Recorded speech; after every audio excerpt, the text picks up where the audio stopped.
Hello दोस्तों, career option में आप सभी का स्वागत है।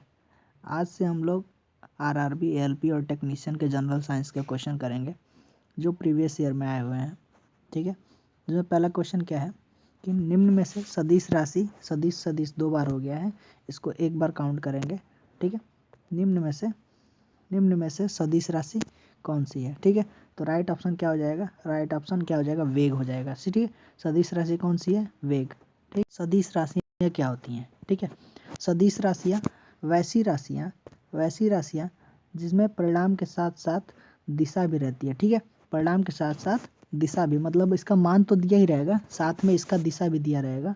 तो उस ऐसी राशियों को क्या कहते हैं? सदिश राशियाँ कहते हैं। जैसे वेग, विस्थापन, बल और त्वरण। ठीक है, वेग मतलब कि वेग किसी, जैसे कि किसी एक दिशा में चलता है। ठीक है, विस्थापन भी किसी एक ही दिशा में होता है। हाँ, और बल भी लगता है तो बल भी किसी एक दिशा में लगाया जाता है। ठीक है, तो इस वजह से परिणाम के साथ साथ दिशा भी रहती है, तो वैसी राशियों को कौन सी राशियाँ कहते हैं? सदिश राशियाँ कहते हैं। ठीक है, साथ ही अदिश राशियाँ आती हैं। ठीक है, तो अदिश राशि किसे कहते हैं? वैसी भौतिक राशियाँ जिसका केवल परिणाम होता है, दिशा नहीं होता है, मतलब कि इसका कोई दिशा नहीं होता है। जैसे कि सदिश राशि में क्या होता था कि किसी एक दिशा में कार्य होता था। ठीक है, लेकिन इसका क्या होता है कि कोई भी दिशा इसमें नहीं दिया रहता है। ठीक है, इसमें कोई दिशा नहीं दिया रहता है, तो ऐसी राशियों को क्या कहते हैं? अदिश राशियाँ कहते हैं। अदिश राशियों के अंतर्गत द्रव्यमान, अदिश राशियों में क्या आता है? द्रव्यमान, चाल, आयतन, कार्य, समय और ऊर्जा, ये सभी क्या है? अदिश राशियाँ हैं। ठीक है, अदिश राशियों में। अगला क्वेश्चन क्या है? अगला क्वेश्चन हमारा, कैंडेला किसका मात्रक है? कैंडेला किसका मात्रक है? तो कैंडेला हमारा किसका मात्रक हो जाएगा? ज्योति तीव्रता का मात्रक है। ठीक है, कैंडेला किसका मात्रक है? ज्योति तीव्रता का मात्रक है। अब आइए हम लोग कुछ महत्वपूर्ण मात्रक देख लेते हैं, जिसमें ताप का मात्रक क्या होता है? केल्विन होता है। ठीक है, करंट और विद्युत धारा का मात्रक क्या हो जाएगा? एम्पियर हो जाएगा। पदार्थ का परिणाम का मात्रक क्या हो जाएगा? मोल हो जाएगा। प्रतिरोधकता का मात्रक क्या हो जाएगा? ओम मीटर हो जाएगा। ठीक है, प्रतिरोधकता का मात्रक क्या हो जाएगा? ओम मीटर हो जाएगा। उसके बाद यंग प्रत्यास्थता गुणांक का मात्रक क्या हो जाएगा? न्यूटन मीटर स्क्वायर हो जाएगा। ठीक है, और उसके बाद विद्युत आवेश की मात्रा का मात्रक क्या हो जाएगा? कूलाम हो जाएगा। ठीक है, अब नेक्स्ट क्वेश्चन आता है क्या? रॉकेट किस सिद्धांत पर काम करता है? ठीक है, रॉकेट हमारा न्यूटन के किस सिद्धांत पर काम करता है? जैसे कि न्यूटन की गति का तीसरा नियम, न्यूटन का दूसरा नियम, न्यूटन के गति का पहला नियम, ठीक है, या आर्किमिडीज के सिद्धांत पर। तो हमारा ये जो रॉकेट काम करता है, न्यूटन की गति का तीसरे नियम पे काम करता है, जिसको क्या कहते हैं? क्रिया प्रतिक्रिया नियम भी कहते हैं। ठीक है, क्रिया प्रतिक्रिया। आइए देखते हैं कि न्यूटन के गति का पहला नियम क्या कहता है। न्यूटन की गति का पहला नियम कहता है, यदि कोई वस्तु विराम अवस्था में है तो विराम ही रहेगी। मतलब या अगर कोई वस्तु अगर विराम है, मतलब कि उसमें कोई गति नहीं हो रही है, तो वो विराम ही अवस्था में रहेगी। और अगर कोई वस्तु गति अवस्था में है तो वह गति अवस्था में ही रहेगी जब तक उस पर कोई बाह्य बल ना लगाया जाए। मतलब इसके कहने का मतलब है कि अगर कोई वस्तु, जैसे कि कोई वस्तु अगर रुकी है, ठीक है, कोई वस्तु अगर रुकी है तो वो रुकी ही रहेगी जब तक उस पर कोई बाह्य बल नहीं लगाया जाएगा। उसी प्रकार अगर कोई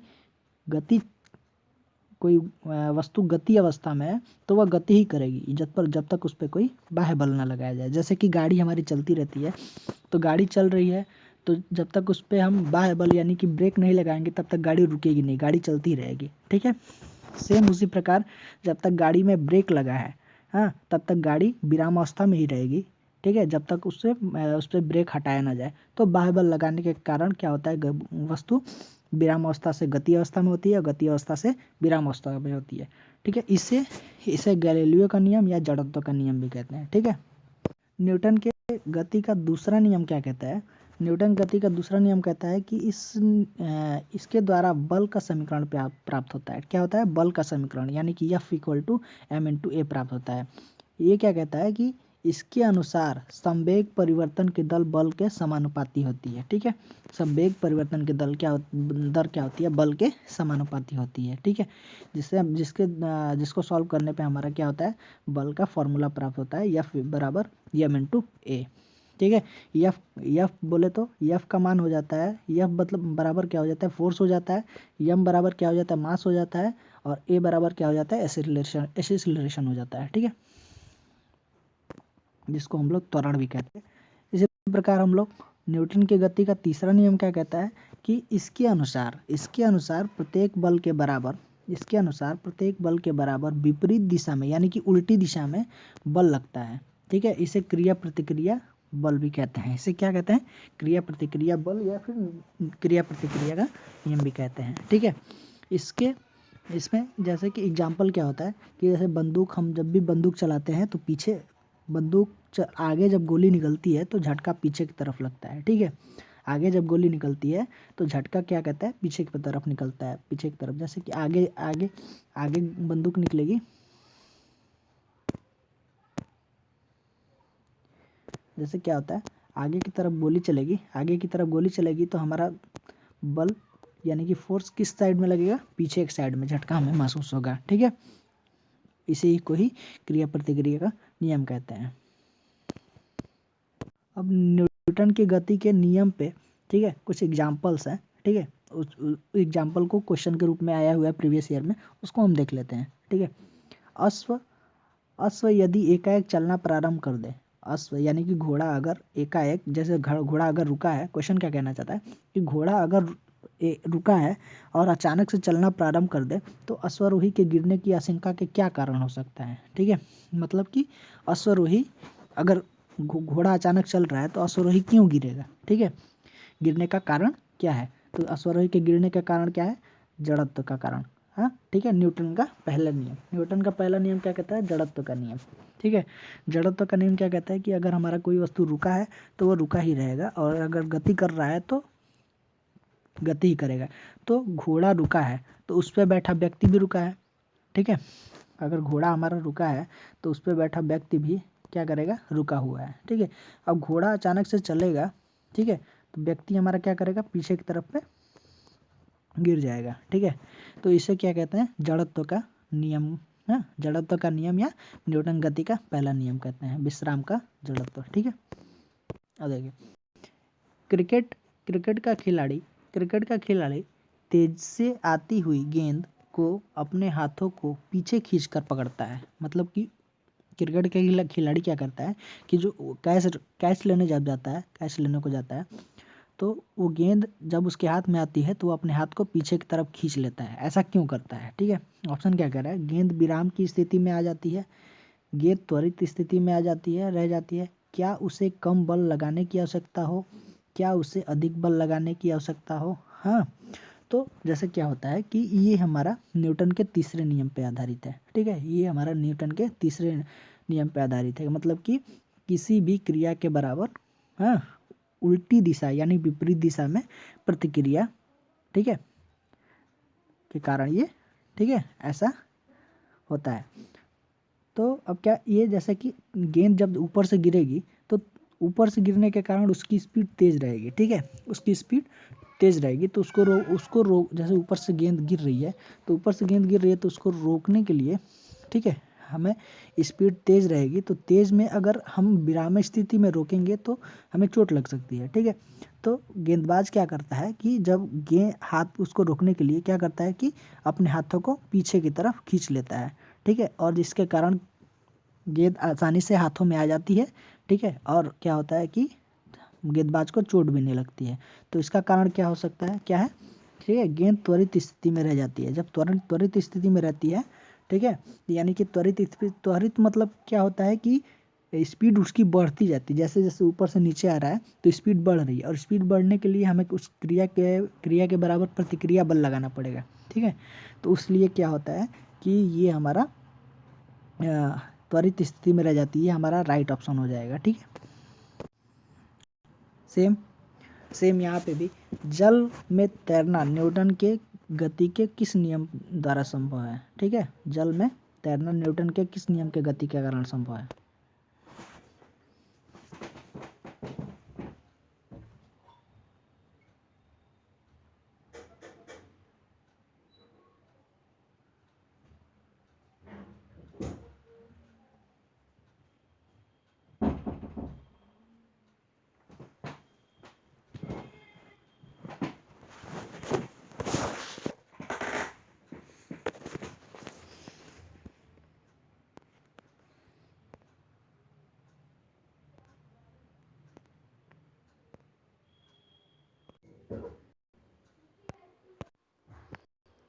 इसका राइट आंसर क्या हो जाएगा कि जल में तैरना न्यूटन के गति के किस नियम द्वारा संभव है? तो न्यूटन के गति के तीसरे नियम द्वारा संभव है। ठीक है, इसका राइट ऑप्शन क्या हो जाएगा? तीसरा हो जाएगा। तो ठीक है, तीसरा नियम क्या है? क्योंकि तैरना हम संभव इसलिए है क्योंकि यहाँ पे न्यूटन के थर्ड लॉ यानी कि क्रिया प्रतिक्रिया का नियम लगता है, इस वजह से हम तैर पाते। अगला क्वेश्चन कह रहा है बल का समीकरण न्यूटन के किस नियम द्वारा प्राप्त होता है? जैसा कि अभी हमने पिछले शीट में बताया है कि बल का समीकरण हमें न्यूटन के दूसरे नियम से प्राप्त होता है, जो कि क्या है? F = m × a। ठीक है, ये हमें न्यूटन के गति के तीसरे नियम द्वारा प्राप्त होता है। ठीक है, तो इसका राइट ऑप्शन क्या हो जाएगा? सॉरी, दूसरे नियम द्वारा प्राप्त होता है, इसका राइट ऑप्शन क्या हो जाएगा?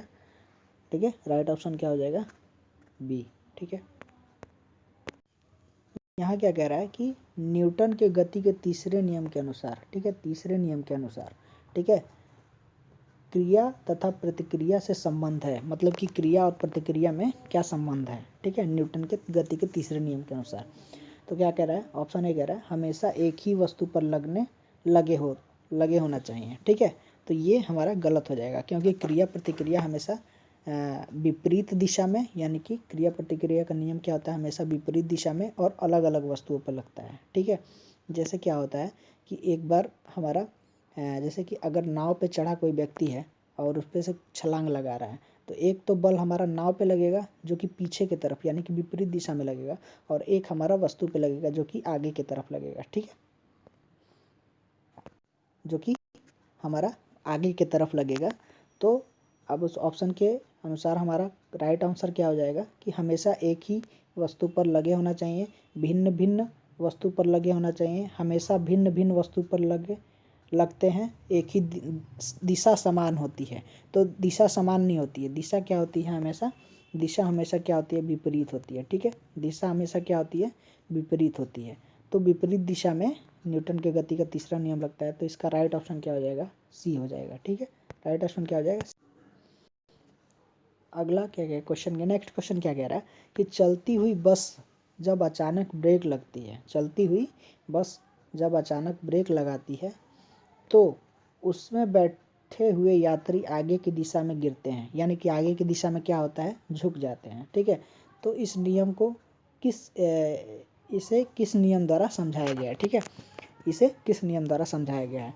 तो सबसे पहले हम देख लेते हैं कि जब भी हमारा जैसे कि बस अगर हमारी चल रही है, ठीक है, ये बस है, इसमें लोग बैठे हुए हैं, तो बस जब भी हमारा चल रही है इस दिशा में, तो हमारे बस के साथ साथ सभी व्यक्ति भी किस दिशा में चलेंगे? इसी दिशा में चलेंगे। तो जब भी ब्रेक हमारा लगेगा, ठीक है, जब भी हमारा ब्रेक लगता है तो सारे व्यक्ति तो आगे की तरफ ही चल रहे हैं बस के साथ साथ। तो बस के साथ साथ जब आगे चलते हैं, ठीक है, तो हमारा न्यूटन के गति का पहला नियम कहता है क्या? जड़त्व का नियम, कि यदि वस्तु अगर गति अवस्था में है तो वह गति अवस्था में ही रहने की कोशिश करेगी, अगर वह विराम अवस्था में है तो विराम अवस्था में ही रहने की कोशिश करेगी। ठीक है, तो अंदर बैठे जैसे बस चल रही है हमारी, तो अंदर बैठे यात्री भी गति अवस्था करना चाहेंगे। ठीक है, और अचानक जब ब्रेक लगेगा तो ये व्यक्ति पे तो ब्रेक नहीं लग रहा है, ये तो बस पे ब्रेक लग रहा है। तो क्या होता है कि अब इसमें जो बैठे व्यक्ति हैं वो क्या होते हैं? आगे की तरफ झुक जाते हैं। ठीक है, तो यह किस नियम द्वारा होता है? तो सापेक्षता का सिद्धांत, न्यूटन का पहला नियम, न्यूटन का दूसरा नियम, या इनमें से कोई नहीं। तो न्यूटन का पहला नियम, ठीक है, जिसे जड़त्व का नियम या गैलीलियो का नियम भी कहते हैं। ठीक है, नेक्स्ट क्वेश्चन क्या कह रहा है कि गाड़ी खींचता हुआ घोड़ा किस बल के कारण अपने को आगे बढ़ाता है? ठीक है, गाड़ी खींचता, अगर एक मतलब जो घोड़ा है और वो पीछे किसी गाड़ी को खींच रहा है, तो वह किस बल के कारण आगे बढ़ता है? तो वह दरअसल कि ये बल जो होता है, ये मतलब कि ये बल पृथ्वी पे आरोपित होता है। ठीक है, ये बल क्या होता है कि पृथ्वी पे लगता है, जिसको घर्षण बल कहते हैं। ठीक है, और पृथ्वी पर आरोपित बल मतलब अपने पैरों द्वारा पृथ्वी पर आरोपित करता है, जिसको हम लोग घर्षण बल कहते हैं। तो इसका राइट ऑप्शन क्या हो जाएगा? गाड़ी द्वारा घोड़े पर आरोपित बल। तो घोड़े पर तो बल लग नहीं रहा है। ठीक है, तो फिर आगे क्या होता है कि घोड़े द्वारा गाड़ी पर आरोपित बल, यानी कि ये दोनों तो गलत हो गए, ये दोनों हमारे ऑप्शन क्या हो गए, गलत हो गए। घोड़े द्वारा अपने पैरों से पृथ्वी पर आरोपित बल, राइट ऑप्शन हमारा क्या हो जाएगा, ये हो जाएगा। ठीक है, घोड़े द्वारा पृथ्वी पर बल लगाया गया है जो कि घर्षण बल कहलाता है। ठीक है, तो इसका राइट ऑप्शन क्या हो जाएगा, 10 का राइट ऑप्शन क्या हो जाएगा, सी हो जाएगा। आज के लिए हम लोग इतना ही रखते हैं, धन्यवाद।